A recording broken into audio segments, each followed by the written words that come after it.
참 예수님, 오늘은 11월 둘째 주일이며 연중 제32주일입니다. 그리고 지난 10월 11일 교황 베네딕토 16세께서 신앙의 해를 선포하신 후 맞이하는 5번째 주일입니다. 늘 느끼는 것이지만 시간은 참 빨리 갑니다. 올 한 해도 얼마 남지 않았고 교회력으로 볼 때 새해가 시작되는 대림 시기의 첫날도 한 달이 채 남지 않았습니다. 지난 한 해를 되돌아보면 감사할 일이 참 많습니다. 지난 1월 6일 이곳 양덕성당에 부임해 오던 날부터 오늘까지 저는 이곳에서 물심양면으로 많은 것을 받았습니다. 저의 인간적 부족함이 큼에도 불구하고 관심과 사랑을 보여주신 신자분들, 그리고 기도해 주시는 모든 분들에게 이 시간을 빌어 감사한 마음 전하고 싶습니다. 돌아보면 솔직히 고뇌하고 갈등하고 번민하던 때도 있었지만 그 시간들 안에서 인간적으로 또 신앙적으로 더욱 성숙해진 저의 모습을 발견하게 됩니다. 때문에 이 모든 것을 가능하게 해주신 주님, 이런저런 사건들 안에서 제 믿음을 더욱더 견고하게 해주시는 주님께 무엇보다도 감사드립니다.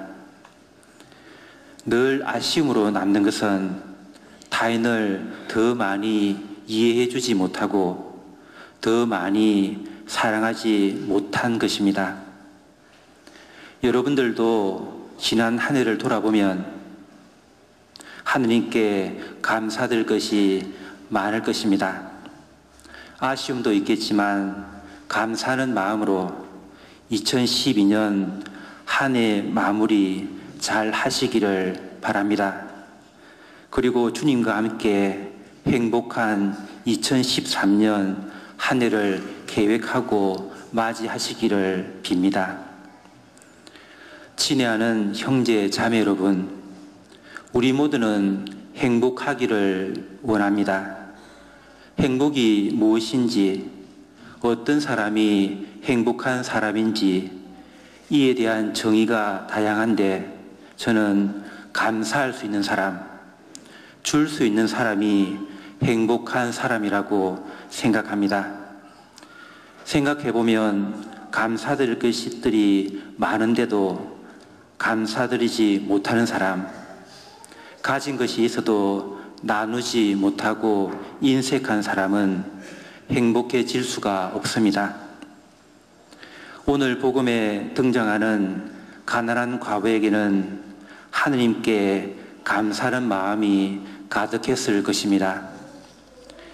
자신이 믿고 의지할 분은 하느님뿐이라는 것을 알고 있었을 것입니다.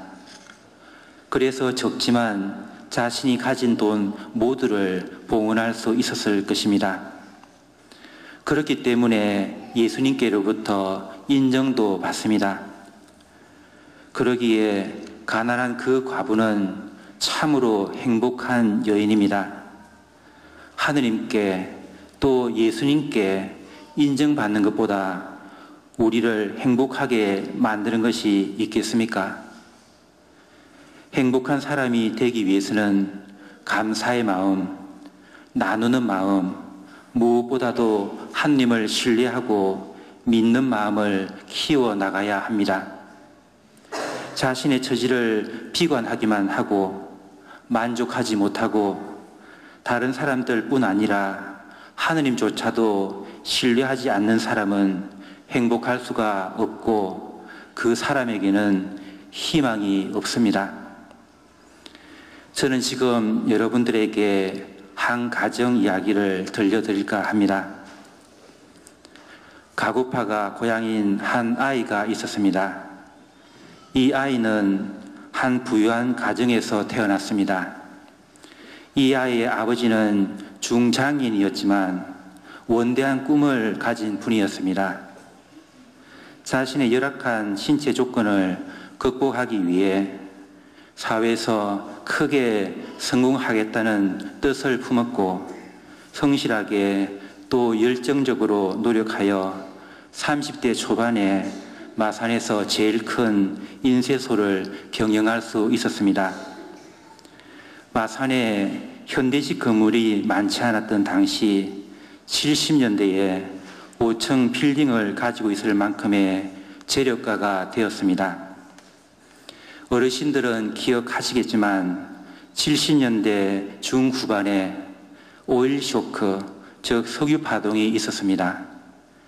이로 인해 전 세계는 크나큰 경제 위기가 찾아왔고 한국도 예비일 수가 없었습니다. 안타깝게도 이때 그 아버지가 하시던 사업이 부도가 났고 회사는 파산에 이르게 되었습니다. 그 때문에 그 가족도 심각한 위기를 맞았습니다. 빚더미에 시달리고 빚쟁이에 쫓기는 등 경제적인 어려움은 말할 것도 없고 그때부터 한동안 가족들은 모두 뿔뿔이 흩어져 살아야 했습니다. 사남매이었는데 어떤 아이는 부모의 손을 떠나 친할머니의 손에, 또 어떤 아이는 외할머니의 손에 맡겨져 한동안의 성장기를 보내야 했습니다. 그렇습니다. 4년 전에 하늘나라로 가신 제 아버지 이야기며 저 어릴 적 이야기입니다. 몇 년 후에 우리 가족들은 다시 모여 살게 되었고 아버지는 재기하기 위해 부단히 노력하셨습니다. 그리고 예전에는 사람들이 아버지를 최 사장님 하고 불렀는데 언제부턴가 최 회장님이라고 부르기 시작했습니다.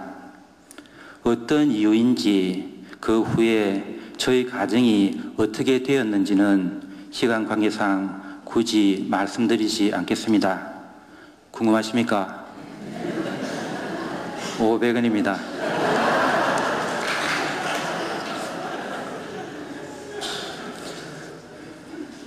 어제는 아버지께서 묻혀 계신 곳에 다녀왔습니다. 그곳에 가면 이런 성경 구절이 새겨져 있습니다.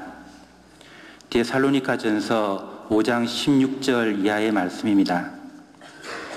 언제나 기뻐하십시오. 끊임없이 기도하십시오. 모든 일에 감사하십시오. 아버지께서 생전에 제일 좋아하시던 구절입니다. 중장인이라는 신체적 조건, 살면서 겪었던 수많은 시련과 고통을 생각하면 기쁠 것도 감사할 것도 없을 것 같은데 이 성경 말씀을 무척이나 좋아하셨습니다. 그리고 그렇게 살아가려고 부단히 노력하셨고 늘 묵주를 손에 쥐고 성모님께 기도하셨습니다. 인간으로서 또 신앙인으로서 어떻게 살아야 하는지 또 어떻게 사랑해야 하는지 온몸으로 보여주시던 아버지에게 그리고 부자라는 인연을 맺어주신 하느님께 늘 감사드립니다. 하느님께서 사랑하시는 교영 자매 여러분, 우리는 지금 신앙의 해를 지내고 있습니다. 신앙의 해를 보내는 가장 큰 이유는 신앙의 가치를 재발견하는 것입니다. 하나님을 믿고 신앙인으로 살아간다는 것이 얼마나 기쁘고 감사하고 행복한 것인지, 또 살아가는데 얼마나 큰 힘이 되고 위로가 되는지 배우고 알고 깨닫기 위해 신앙의 해를 지냅니다. 우리가 신앙의 해라는 은총의 시간을 더욱 충실히 살고 하느님 나라를 향하는 우리들의 여정에 좀 더 성실히 임할 것을 다짐하면서 이 거룩한 미사를 더욱더 정성스럽게 봉헌하도록 합시다. 주님, 저에게 믿음을 더하여 주십시오. 아멘.